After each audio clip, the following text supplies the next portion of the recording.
In August of last year, I rewatched Neon Genesis Evangelion. Having not seen anything from the show since I was in middle school, I came back to watch it, End of Evangelion, and the first 3 Rebuild films, in order to be ready to watch the final Rebuild film, Evangelion 3.0 plus 1.0, Thrice Upon a Time. In the process of doing this, I became a bit of an entrenched Evangelion fan. The show means a lot to me, and so I also wanted to seek out media related to the creators, including other Studio Gainax works like Gunbuster and His Inner Circumstances. Eventually, as I was putting together a list of anime I wanted to watch, Darling and the Franxx came to mind. It was supposedly just a knockoff of Evangelion. If it's bad, I can surely get enjoyment from its lack of quality, I thought. Before actually watching it, the only other impressions I had of the show was that the main girl, 02, had this weird presence around her, like she turned into a stock image of an anime waifu. That and it was another bad Studio Trigger show. When I actually watched it, though, I saw that these ideas didn't even begin to encompass everything I thought about it.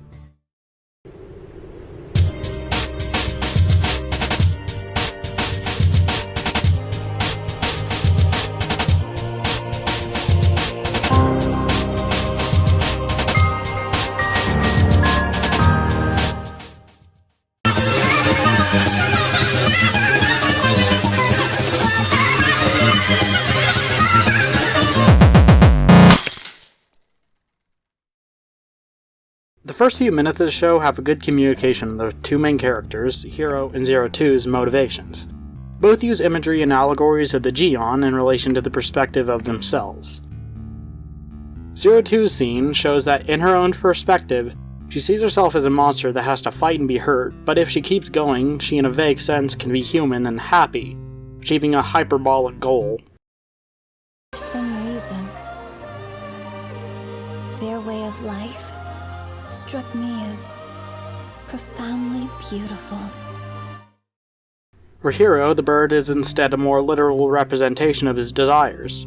To be able to fly is to have a sense of purpose, but because he is alone, he can't achieve his goal. Blood.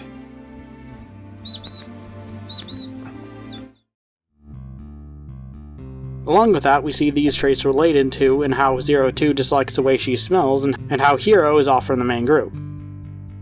Other than specifically this, the first episode is kinda just what I expected. It depicts a world with a government that will surely be messed up. Awkward fan service. Shots lifted straight from Evangelion. And a big fight. Said fight is not great. It sure is flashy with big explosions and lights and such, is missing a certain weight and sound.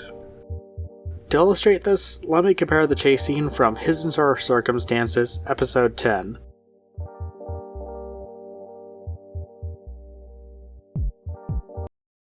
Hello, bozo.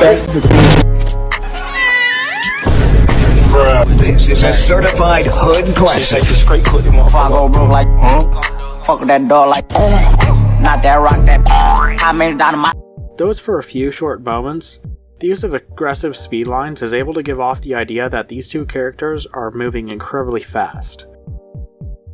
Along with that, you also have both small and large changes in the characters' expressions to give a lot of information in a small time with a single focus, making the scene feel hectic. Darling and the Franxx action has a lot of cuts and not a lot of aggression in the same way. As such, it's hard to feel that there's as much focus on speed or action actually going on.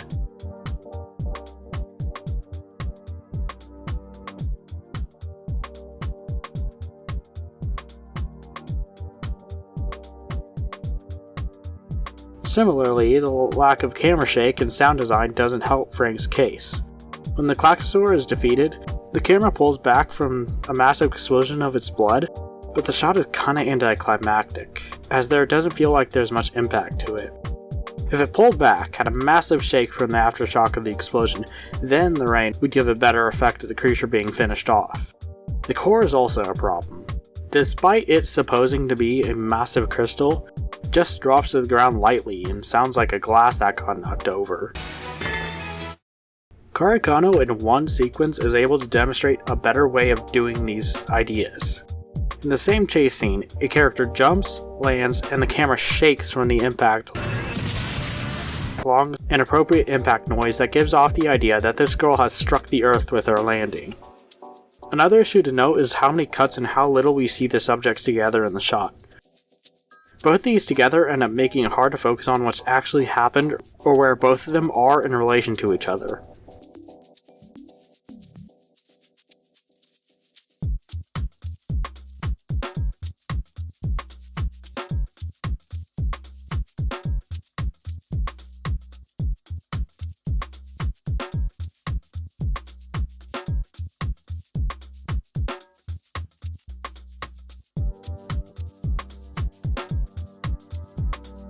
This being the first episode of a big mecha show, this is quite concerning. Another problem with the show that I'll tackle is that it looks indistinct. Sure, it has color, but the color looks pale. This might be a specific choice since the world the characters live in is meant to be drained of energy. At the same time though, other parts of the show also look only decent. The backgrounds and shots of locations look nice, but they aren't showing any style. Same could be said of the character designs of the main cast. Other than slight body differences and having different heads, there really isn't any way of telling these characters apart. Again, this might have been a specific choice since the characters are basically manufactured. So, the characters are all meant to be teenagers wearing uniform. Another series that has this design concept but doesn't have the same problem is the JRPG series Persona! All characters are high schoolers that have to wear school uniforms. The way Persona deals with this is by adding in clothing, accessories, or changing how the character dresses, whilst also usually having color that is very clearly visible to associate with them. Ryuji and Zorome are similar characters in that they both are brash and seek attention from the people around them while also not following the rules. Ryuji is able to communicate this archetype by not wearing his uniform properly and having design elements that are able to convey this idea. Like how he has a lot of yellow, a color that both draws the eye to it but also has an association with energy. Another point of indistinct design would be the design of the clock stores. All of them are some sort of biomechanical beast with a black and blue color scheme. It's actually really hard to remember any of the designs, even after watching the show twice. Episodes 2 and 3 don't fare much better. The former introduces the opening and ending songs, which aren't very inspired. The OP has a lot of characters, provocative images of Zero 2, and clips from the show over a Windows screensaver, and that's about it. The song is fine if it's the subject matter of the set of episodes. The ending I'm even less favorable of, as it doesn't fit what the show is going for in any way. It's just the girls in a modern city. I do like how there's a lead into it from the actual episode. You alone.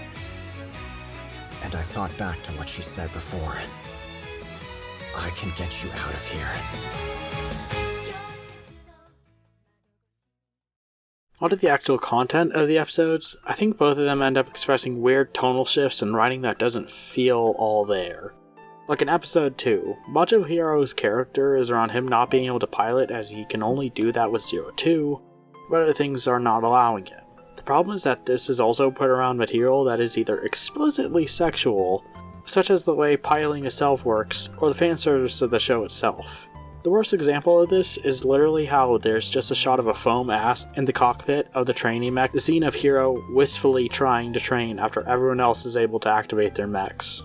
While the rest of the content of the actual episode is fine, the focus ends up having a drawback of feeling goofy and out of place. Episode 3 has the other issue I mentioned, which is that it doesn't feel all together. A small example of this would be the line Hiro says about being dropped off by his parents. We'll get more into this one much later, but for what you need to know, this is directly contradicted later. The more egregious example is the scene of Zero 2 taking Hiro to the city below the surface. While I can understand the shock that's meant to be felt from seeing someone express that a city is just devoid of life, beyond that it just falls flat. So much of this world isn't completely known about, so just waltzing right into a new location and saying some grand statement about it isn't even going to register to me, especially considering the other character in the scene doesn't react to the city at all. Both of these examples give me the idea that the writers wanted to create a sense of intrigue, but also didn't have the whole idea of what the actual world was, so it just feels hollow. In a similar sense, I don't like the mech designs. What they're going for is replicating the look of the girl who's connected with him, but I don't think that works out. Ukino's Franxx, Chlorophytum, is the best designed as it's able to carry over details like her glasses and pulled back hair whilst also feeling like it has a specific design idea in mind. This is seen in how much of its parts look thinner, giving this idea around the mech being designed to be aerodynamic. Can't see much of its user in its design, but Kokoro's Franxx, Ganesta, is similar in that its appendages become wider as they move out. This gives the idea that it was designed with the weight of itself in mind as a way of countering the weight of the weapon it's using.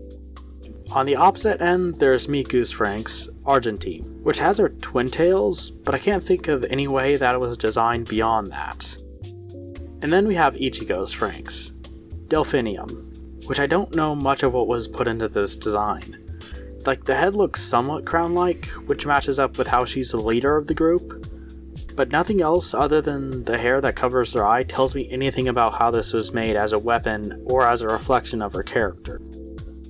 Lastly, we have Strelitzia, the Franxx of 02. However, because of the complexities of this mech, I'm going to save it for a time when it will become more appropriate to discuss.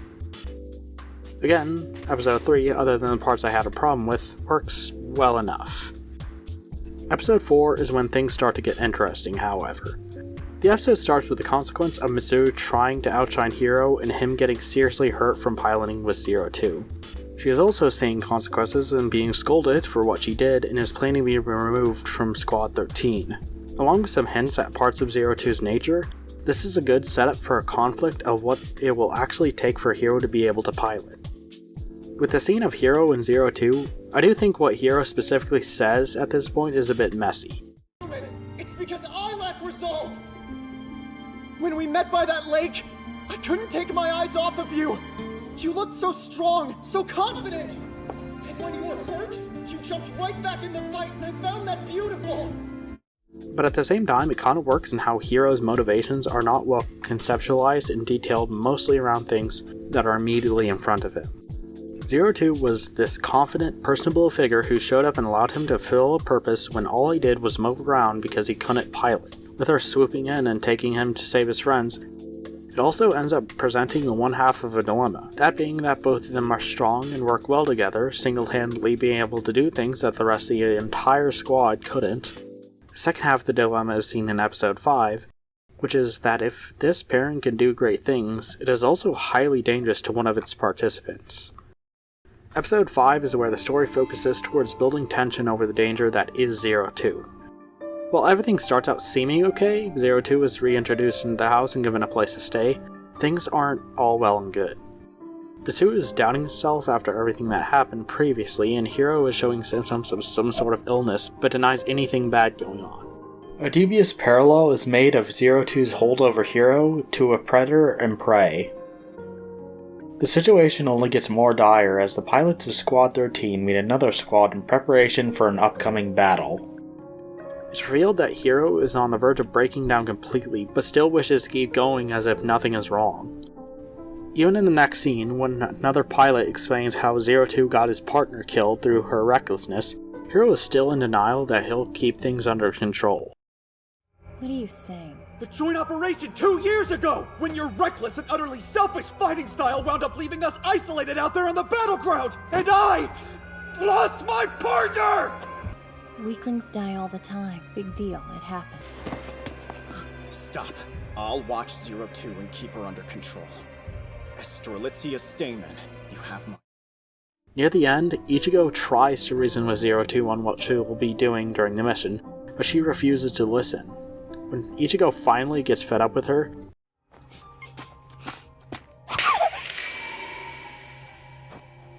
You're heartless. What they said is true. You aren't human! Human? Human, you say? Let me ask you something then. What is human to you people? Tell me that. the finale of the episode is Hiro locking himself into piloting with 02 one last time and her taking his disfigurement and trying to twist it into something good. Much of this episode works in building up the danger of Zero Two and demonstrating how she operates under a sense of superiority, and how desperate Hiro actually is to fulfill his purpose. There are some criticisms that I would like to bring up before moving on to episode 6.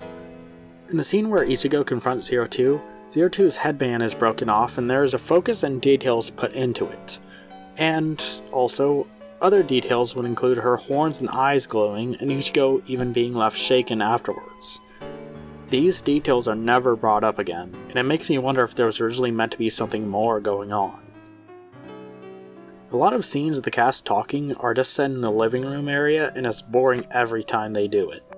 There's also the use of flashbacks, which in itself isn't bad, but when you're only a few episodes into a show and you're always feeling the need to reuse footage and remind the audience of certain details, it doesn't look good.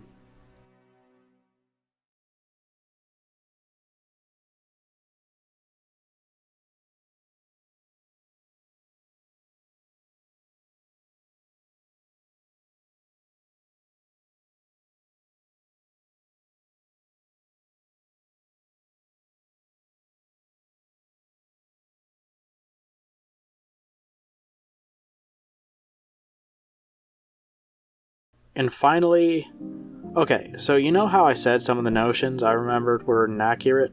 Like how the show was just a knockoff of Evangelion? These 6 episodes are a knockoff of Evangelion. Episode 1 has the emotional boy just managed to get in and pilot the mech as the monster is attacking.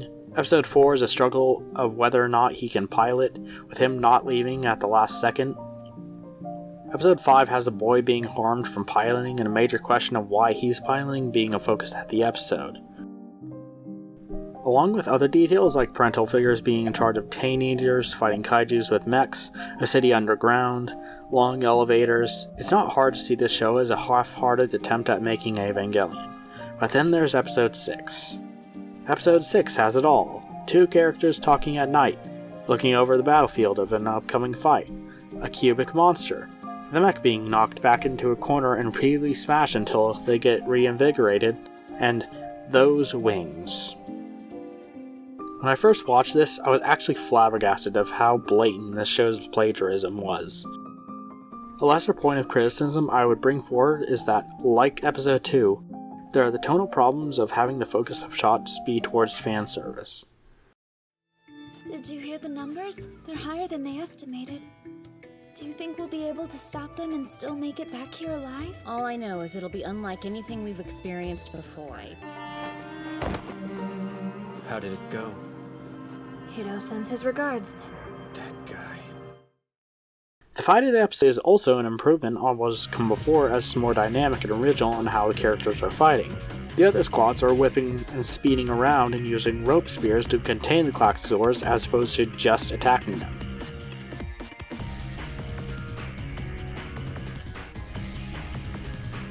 At the same time though, it is hard to focus on what's actually happening, as there are dark-colored enemies in the middle of night that are being fought by dark-colored mechs. There's clearly a lot of CGI used to render so many of the enemies, but it was likely placed at night so that the shadows wouldn't also have to be accounted for.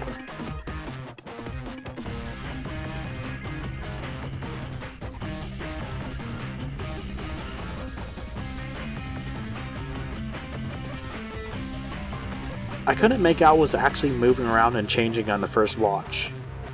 The climax of the episode is when Strelitzia is knocked out and Hiro is put on the verge of death. Beforehand, when Zero Two and Hiro were talking about their reason for fighting, he gives a general answer of wanting to protect Papa and the adults, which he doesn't even say with confidence, even saying that this vague idea is his life's purpose. Unlike him, Zero Two gives a definitive answer. A reason? Maybe because I'm a monster.